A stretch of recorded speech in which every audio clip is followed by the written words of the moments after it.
नमस्कार, तुमच्या सर्वांचं स्वागत आहे।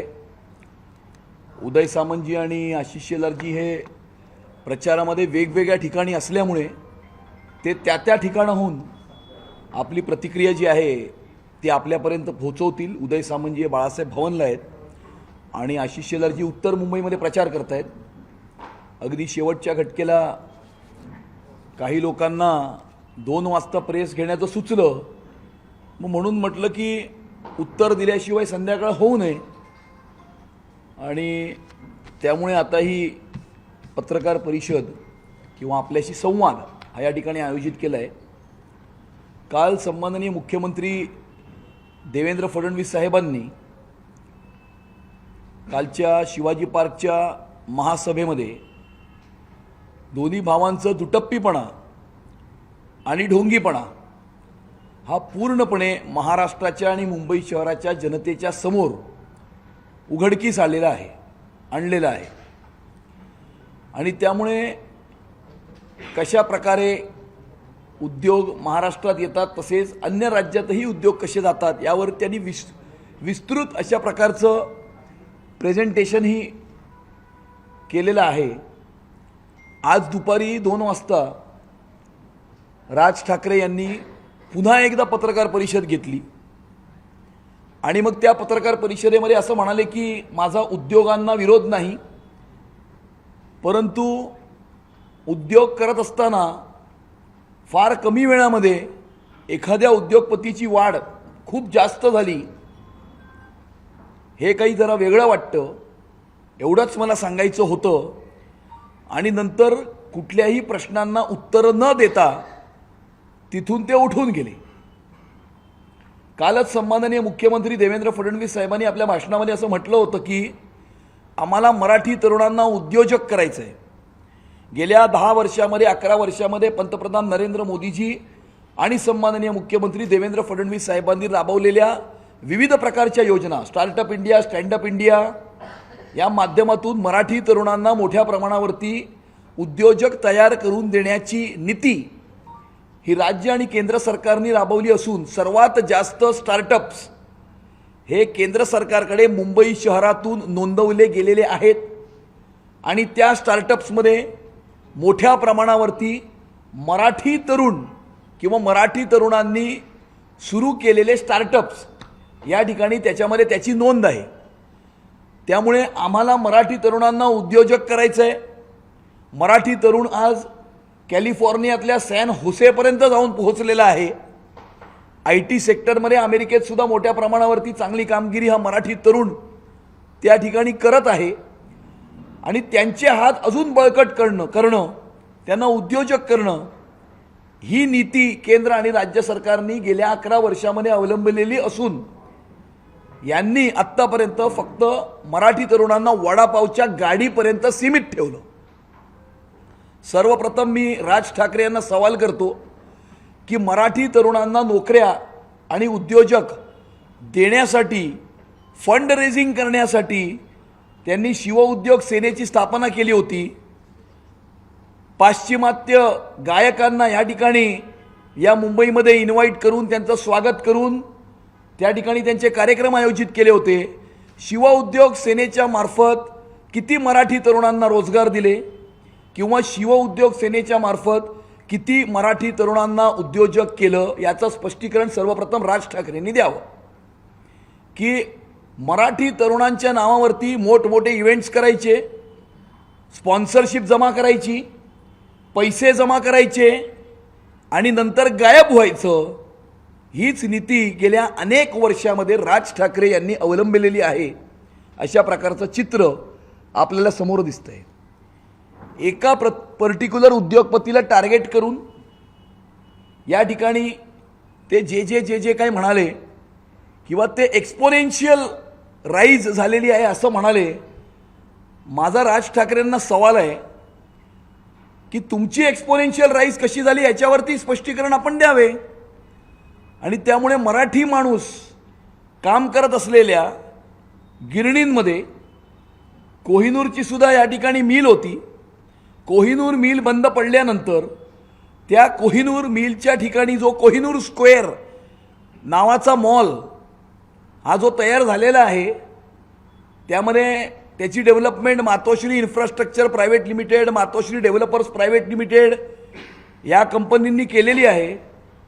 त्याच्यामध्ये राज ठाकरे सुद्धा भागीदार आहेत. तर त्या कोहिनूर मिल, मराठी माणूस काम करत असलेल्या आणि बंद पडलेल्या कोहिनूर मिलच्या ठिकाणी तयार केलेल्या कोहिनूर स्क्वेअरमध्ये किती मराठी उद्योजकांना आपण त्या ठिकाणी स्पेस दिली, किंवा मातोश्री इन्फ्रास्ट्रक्चर प्रायव्हेट लिमिटेड आणि मातोश्री डेव्हलपर प्रायव्हेट लिमिटेडनी तयार केलेल्या किती हाऊसिंगच्या प्रोजेक्ट्समध्ये मराठी लोकांना आपण घरं दिली, याच्यावरतीही राज ठाकरे यांनी स्पष्टीकरण दिलं तर जरा बरं होईल असं मला वाटतं. त्यानंतर अशा प्रकारे कोहिनूर स्क्वेअर सारख्या अनेक प्रोजेक्ट्स करून यांची जी एक्सपोनेन्शियल राईज झालेली आहे, ज्याच्यामुळे ते कृष्णकुंजावरनं शिवतीर्थापर्यंत पोहोचलेले आहेत. कृष्णकुंजापासून शिवतीर्थापर्यंतचा यांचा जो प्रवास आहे, या ग्रोथ स्टोरीवरही त्यांनी थोडंसं स्पष्टीकरण द्यावं अशी माझी राज ठाकरे यांना विनंती आहे. आपण मराठी माण्याबद्दल बोलता, मराठी माणसाला साद घालता, मराठी भाषेचा अभिमान बाळगता, बरोबर आहे, केलंच पाहिजे. मराठी शाळा टिकली पाहिजे, मराठी माध्यमाच्या शाळातून शिक्षण झालं पाहिजे असं आपण बोलता. हिंदी सक्ती झाली नाही पाहिजे, मराठी सक्तीच झाली पाहिजे, झालीच पाहिजे, बरोबर आहे. परंतु आपण आपल्या मुलांना बॉम्बे स्कॉटिशमध्ये का टाकलं याच्यावरती स्पष्टीकरण द्यावं. आणि तुमच्या मुलांनी शाळा कॉलेजमध्ये जर्मन आणि फ्रेंच ही भाषा मराठीचा ऑप्शन असून मराठीला बाजूला ठेवून जर्मन आणि फ्रेंच का शिकलात किंवा का शिकले याच्यावरती थोडंसं आपण स्पष्टीकरण दिलं तर जरा चांगलं होईल असं माझं राज ठाकरे यांना सांगणं आहे. राज ठाकरेजी अनेक वेगवेगळ्या प्रांतातील येणाऱ्या लोकांना, वेगवेगळ्या भाषा बोलणाऱ्या लोकांना शिव्या घालतात, वाटेल ते बोलतात, मारामाऱ्या करतात, ठोकाठोकी करतात. मराठी तरुणांना सांगतात की बॉसच्या कानाखाली आवाज काढा आणि मोर्चाला या, ही शिकवण ते मराठी तरुणांना देतात. जरा राज ठाकरे यांनी आजपर्यंत डोंगरी, मदनपुरा, मोहम्मद अली रोड या भागांवर कधी दादागिरी केली आहे का? किंवा त्या ठिकाणी असलेल्या अतिरेकाला त्यांनी कधी विरोध करून दाखवला आहे का? याच्यावरती त्यांनी स्पष्टीकरण दिलं तर थोडंसं बरं होईल. आणि माझी शेवटी राज ठाकरेंना एवढीच चॅलेंज आहे, किंवा माझी तेवढी शेवटी त्यांना एवढीच विनंती आहे, आपण जे मराठी प्रेमाचा मुखवटा आपल्या चेहऱ्यासमोर ठेवून मराठी माणसाचं नाव जगभरामध्ये बदनाम करण्याचं काम आपण करताय. कारण मराठी माणसाचं मन हे समुद्रा इतकं अथांग आणि आभाळा इतकं मोठं आहे. आणि या मुंबई शहरामध्ये या देशाच्या कानाकोपऱ्यातून जे जे येतात, ज्या प्रांतातून येतात, जी जी भाषा बोलतात, मुंबईमध्ये राहतात, मराठीचा सन्मान करतात, मराठी भाषा बोलतात, शिकतात, हे सर्वच मराठी आहेत असं मराठी माणूस समजतो. आणि मराठी माणसाचं मन इतकं मोठं आहे की सर्वांना एकत्रितपणे घेऊन, सर्वांना एका छत्रीखाली घेऊन या विकास यात्रेमध्ये सामावून घेण्याचं काम हे मराठी माणूस करत असतो. आणि या मोठ्या मनाच्या मराठी माणसाला बदनाम करण्याचं काम आपण करताय. आणि त्यामुळे मी शेवटी तुम्हाला एवढीच विनंती करतो किंवा चॅलेंज करतो की आपण आपल्या नातवाचं ॲडमिशन हे बालमोहन विद्या मंदिरच्या मराठी माध्यमाच्या शाळेमध्ये घेऊन दाखवावं, तर आम्ही सगळे हे मानू की आपलं मराठीवरचं प्रेम हे खरं आहे. आणि त्यामुळे याच्यावरती राज ठाकरेंनी बोलावं अशी माझी त्यांना विनंती आहे. धन्यवाद. कालच्या सभेमध्ये मुख्यमंत्र्यांनी इतरही उद्योगपतींच्या जी ग्रोथ झाली त्याची सुद्धा उदाहरण दिली, त्याला कोट केले राज ठाकरेंनी आणि असं ते म्हणाले की ह्या उद्योगपतींनी स्वतःच्या जीवावरती हे सगळं साम्राज्य उभं केलं, पण अदानींनी मागच्या 10 वर्षांमध्ये केंद्राच्या आणि भाजपच्या पाठिंब्यानं या सगळ्या साम्राज्याची उभारणी केली. जर त्यांचं ते मत असेल आणि आपण आपल्या मताचे जर पक्के असू आणि आपण आपल्या मताशी जर कट्टर असू, तसं आम्ही आमच्या मताशी कट्टर आहोत. राष्ट्रवादी काँग्रेस पार्टी जरी आमच्या सरकारमध्ये असली आणि नवाब मलिकने त्यांचं नेतृत्व केलं तर आम्हाला नवाब मलिकच्या नेतृत्वातली राष्ट्रवादी काँग्रेस पार्टी मान्य नाही. आम्ही त्यांचा पाठिंबा घेणार नाही, त्यांच्याबरोबर युती करणार नाही. आम्ही कट्टर आहोत, पक्के आहोत. तुमचं जर अडाणींविरुद्धचं किंवा अडाणींच्या बद्दलचं मत इतकं पक्कं आहे, मग त्यांना तुम्ही घरी आणून गळाभेटी का करता? तुम्ही त्यांच्या घरी कशाला जाता? माझं जर एखाद्याशी मत बरोबर नाही किंवा माझं जमत नाही तर मी नाही जाणार त्यांच्या घरी. त्यामुळे दुटप्पी आणि ढोंगीपणाची भूमिका आहे. आणि अदानी कंपनी काही आता 2014 जन्माला नाही आली, अनेक वर्षापासून त्यांची कंपनी आहे. टाटाही अनेक वर्षापासून आहे. अनेक उद्योग समूह हे अनेक वर्षापासून या भारतामध्ये आणि भारताच्या बाहेर काम करत आहे. मग एखाद्या कुठल्या तरी व्यक्तीला पॉइंट आउट करायचं, टार्गेट करायचं आणि त्याच्यातनं काहीतरी फेक नरेटिव्ह क्रिएट करण्याचा प्रयत्न करायचा, त्याच्यापेक्षा आपण ज्या वेळेला शिवसेनेमध्ये होता 2007 पर्यंत, 97 ते 2007 महानगरपालिका तुमच्या ताब्यात होती, तेवढ्या कालावधीमध्ये आपण मुंबईसाठी, मराठी माणसासाठी, मुंबई शहरासाठी काय काम केलं? एक काम दाखवा.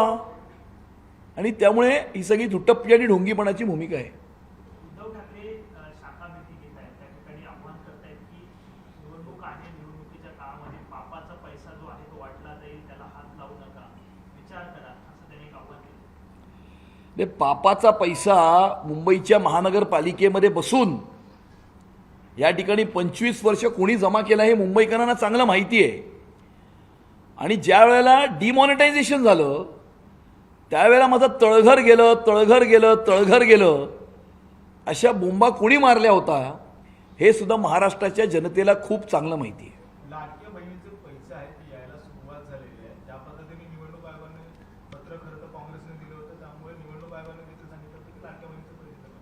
मात्र आता एक हप्ता यायला सुरुवात झाली. नाही, सरकार आपलं काम, आपली प्रोसेस हे गेल्या 1.5 वर्षापासून येत आहेत ना. पैसे आज येत आहेत असं नाही आहे. 1.5 वर्षापासून ऑगस्ट 2024 पासून ही स्कीम चालू आहे. आणि त्यामुळे त्या scheme it is a continuous process. सरकार आपलं काम करत असतं. योजना काय निवडणुकीमध्ये योजना बंद पडत नसतात, योजना चालूच राहतात.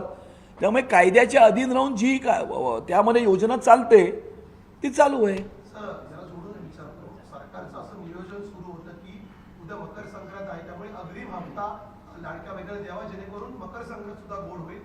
3,000 रुपये एकत्र डिपॉझिट करण्याचा विचार होता. मात्र काँग्रेसच्या सरचिटणीसांनी पत्र दिलं निवडणूक आयोगाला की हे एक प्रकारची सामूहिक सरकारी लाच देण्याचा प्रयत्न आहे 1 कोटी महिलांना प्रभावित करण्यासाठी. आणि म्हणून आयोगाने आता आदेश दिलेला आहे की अग्रिम तुम्हाला देता येणार नाही, रेग्युलर हप्ता देता येईल. त्यामुळे फक्त 1,500 रुपये आहेत ते महिलांच्या खात्यात जमा झाले. मग जे आदेश इलेक्शन कमिशननी दिले आहेत त्याच्या अधीन राहून सरकारने कारवाई केलेली आहे. त्यामुळे त्याच्यामध्ये काही इल्लीगल किंवा अनऑथराइज नाहीच आहे.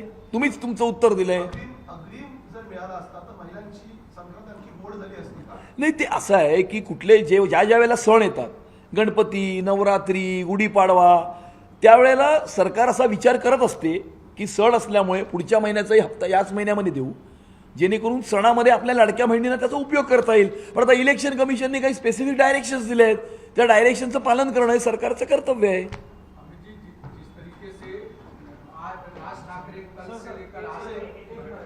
रवींद्र चव्हाणांच्या पायाला जी दुखापत झाली आहे, काल ते व्यासपीठावरती लुंगी परिधान करून फिरताना दिसते. त्याच्या आधी 2 दिवस ते प्रचारामध्ये अशाच प्रकारे फिरताना दिसते. मात्र आता ठाकरे गटाकडून त्यांच्यावर आरोप करण्यात येत आहे. काय उत्तर द्याल? हे बघा, राजकारण किती खालच्या पातळीला गेलं आहे याचं एक उत्कृष्ट उदाहरण हे आहे. मला असं वाटतं की कुठेतरी आजारपण, इंजरी, त्यांच्या गुडघ्याला दुखापत झाली आहे. आणि गुडघ्याला दुखापत झाली असल्यामुळे ट्राउझर घालून त्या ठिकाणी त्याच्यावर प्रेशर येऊ नये आणि त्यामुळे ते एका वेगळ्या प्रकारचं वस्त्र त्या ठिकाणी परिधान करतायत. आणि इट इज हे स्वास्थ्याशी संबंधित आहे, इंजरीशी संबंधित आहे. किमान माणसाच्या इंजरी आणि दुखापतीवर तरी बोलू नका ना. आम्ही एवढं तर करत नाही. अरे बाबा, ज्या वेळेला सकाळच्या भोंग्याला आजारपण आलं, पंतप्रधानांनी ट्विट करून त्यांना त्या ठिकाणी संदेश दिला होता. तितकं तरी तारतम्य राजकारणामध्ये पाळावं अशी आमची विनंती आहे. पण याच संजय राऊतांना त्यांच्या आजारपणामध्ये रवींद्र चव्हाणांनी फोन करून त्यांची विचारपूस केली. तेच राऊत आज टीका करतात. तेच आम्ही तुम्हाला सांगतोय की कुठल्या थराला राजकारण नेत आहेत. मला असं वाटतं की राजकारणातला सुसंस्कृतपणा हा पूर्णपणे संपवण्याचं काम हे उद्धव ठाकरेंनी 2019 ते 2022 मध्ये केलेलं आहे. एका प्रकारे अराजकता माजवण्याचं काम त्यांनी महाराष्ट्रात केलं. आम्हाला कोणी विरोध करताय तर त्यांना जेलमध्ये टाका, त्यांची घरं तोडा, त्यांना अरेस्ट करा, एखाद्या व्यक्तीला आपल्या घरामध्ये बोलवून मारा, कोणाचा डोळा फोडा. अशा प्रकारे जे राज्य चालवलं गेलं होतं 2019च्या नंतर महाराष्ट्राचं राजकारण हे खालच्या पातळीवर नेण्याचं पाप उद्धव ठाकरेंनी केलेलं आहे. निवडणूक आयोगाने एक महत्त्वाचा निर्णय घेतलाय. तो निर्णय असा आहे की आता प्रचाराची मुदत संपल्यानंतरही उमेदवारांना घरोघरी जाऊन प्रचार करता येईल, मात्र राजकीय पक्षांना पत्रक वाटून प्रचार करता येणार नाही. त्यामुळे दुविधा मनस्थिती या ठिकाणी पाहावी लागेल किंवा नव्या वादाला यातनं कोण फुटू शकतं. मला असं वाटतं की डायरेक्टिव्ह फार क्लिअर आहेत की प्रचार फेरी काढणं आणि एखाद्याच्या घरी जाऊन चर्चा करणं यामध्ये फरक आहे. प्रचार फेरीमध्ये झेंडे असतात, बँजो असतो, लाऊडस्पीकर असतो, प्लेकार्ड्स असतात, पत्रकं वाटली जातात, ही प्रचार फेरी असते. परंतु एखाद्याच्या घरी जाऊन चर्चा करणं हे तर कुणीही कोणाच्या घरी कधी जाऊ शकतं. आणि त्यामुळे मला असं वाटतं की प्रोसेसमध्ये सुसूत्रीकरण आणण्याचं काम या निर्णयाच्या द्वारे करण्यात आलेलं आहे. हिंदी भगवा गाड वगैरे करणार सांगितलं काय? आता ते भगवा गाड नावाने राष्ट्रीय अनेक ठिकाणी मतदान केंद्रावर त्यांचे मनसेचे लोक उभा करणारे, त्याच्यामुळे बोगस मतदार आहे ते येऊन येतात आणि जर आले तर त्यांना दोन्ही पक्षांनी मिळून ते भरारी पथक काढलेलं आहे जे अशा ठिकाणी असणार मतदार आणि जो दुबार मतदार येईल त्याला त्या ठिकाणी मारणार असल्याचं देखील स्पष्टपणे संजय राऊत सकाळी म्हणाले. नाही, मला असं वाटतं की पूर्णपणे मतदानाच्या प्रोसेसमध्ये इंटरफिअर करणं, अराजकता माजवणं, भीतीचं वातावरण निर्माण करणं आणि त्या ठिकाणी जी डेमोक्रॅटिक प्रोसेस चालू आहे, आता तुम्ही भगव्या गार्डच्या नावाने कोणाला मारहाण करणार आणि कोणाला नाही करणार हे कसं ठरवणार? दुबार मतदार कोण आहे हे आतमध्ये बसलेले अधिकारी पोलिंग स्टेशनवर बसलेत ना, त्यांच्याकडे यादी आहे, ते सगळे डॉक्युमेंट चेक करतात. त्यामुळे इलेक्शन कमिशनवर आणि त्या ठिकाणी त्या अधिकाऱ्यांवर तुमचा विश्वास नाही.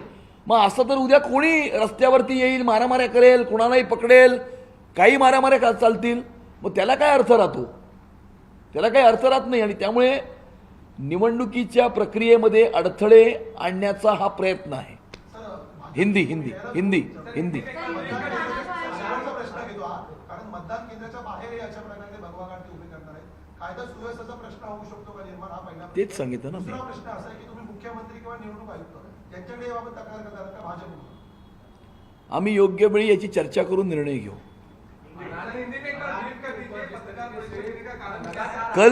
कल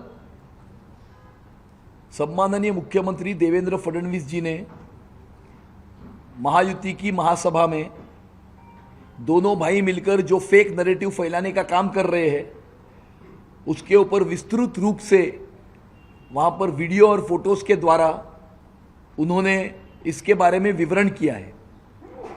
उस विवरण के बाद आज राज ठाकरे ने एक पत्रकार परिषद आयोजित की और उन्होंने कहा कि मैं किसी भी उद्योग के खिलाफ नहीं हूं, लेकिन एक पर्टिकुलर उद्योग की ग्रोथ स्टोरी के खिलाफ हूं और कम समय में वो इतना कैसा बढ़े, इस प्रकार का वक्तव्य उन्होंने कहा. कल ही महाराष्ट्र के मुख्यमंत्री देवेंद्र फडणवीस जी ने ये कहा कि पिछले 11 वर्षों में केंद्र सरकार और राज्य सरकार की नीति की वजह से, startup India, stand up India जैसी मुहिमों की वजह से, योजनाओं की वजह से बहुत बड़े पैमाने पर मराठी तरुणों को जो एंटरप्रेन्योर है या उद्योजक जो है वो बनाने का काम पिछले 11 वर्षों में हुआ है. मुंबई में सबसे ज़्यादा स्टार्टअप्स रजिस्टर किए गए हैं और इन स्टार्टअप्स में मराठी जो युवक है वो बहुत बड़े पैमाने पर इसमें सम्मिलित है. आज तक इन भाइयों ने मराठी तरुणों को या मराठी युवकों को वड़ा पाव की गाड़ी तक सीमित रखा था. उन मराठी युवकों को उद्योजक, एंटरप्रेन्योर बनाने का काम मोदी जी की सरकार और देवेंद्र जी की सरकार ने पिछले 11 वर्षों में किया है. आज जो मराठी का नैरेटिव लेकर आगे बढ़ रहे हैं, मराठी मानुस की आखिरी लड़ाई है, इस प्रकार का वक्तव्य जो कर रहे हैं, उस राज ठाकरे से मेरा ये सवाल है कि उन्होंने 1997 में शिव उद्योग सेना की स्थापना की थी.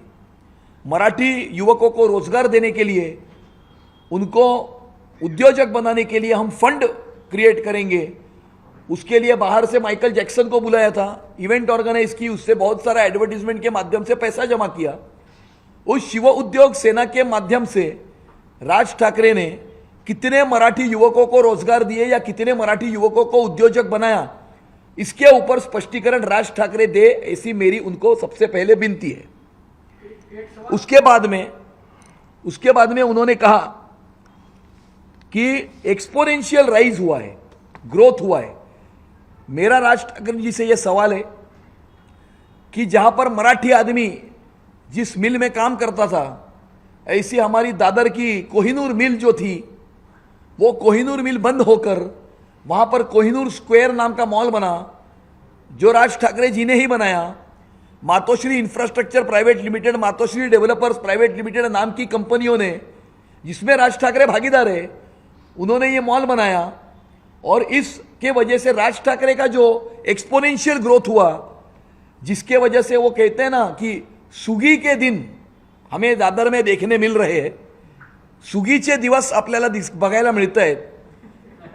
इसके ऊपर राज ठाकरे जो है वो स्पष्टीकरण दे कि उनका जो प्रवास है वो उनके पहले कृष्णकुंज निवास स्थान से शिवतीर्थ निवास स्थान पर, जिस निवास स्थान में अलग अलग बड़े बड़े लोगों को वो बुलाकर अपना घर बताते हैं, वो घर कितना प्रशस्त है ये बताते हैं।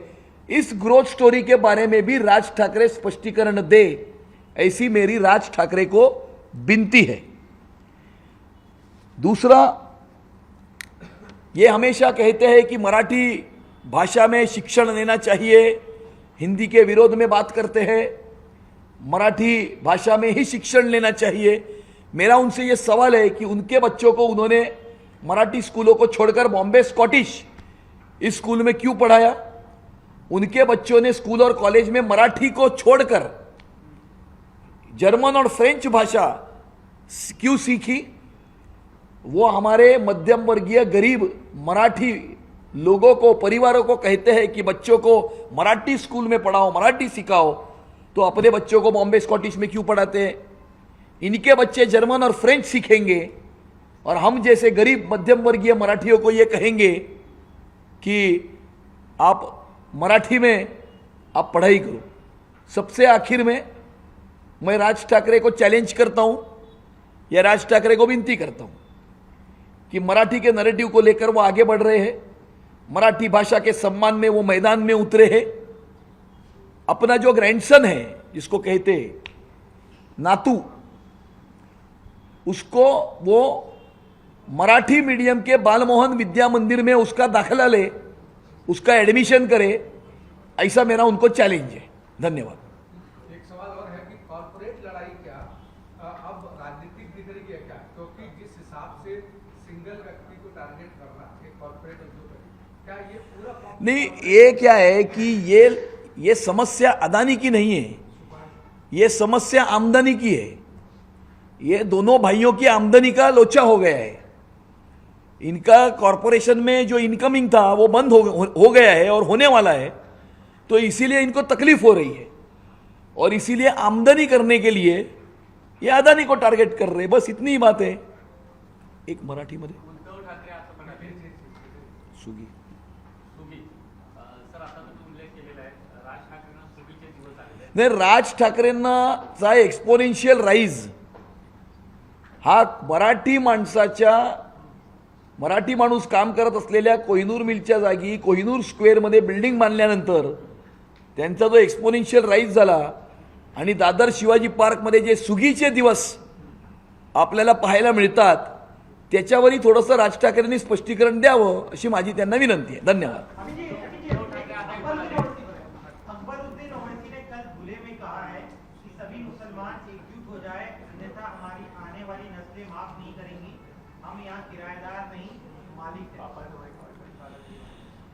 ओवैसी की ये फितरत है कि इस प्रकार के समाज विरोधी, देश विघातक, देश विरोधी, जिहादी इस प्रकार के बयान हमेशा करके देश को, समाज को विभाजित करने का काम वो करते हैं। और मुझे ऐसा लगता है कि भारत के संविधान को सबसे बड़ा खतरा ओवैसी जैसे लोगों से है।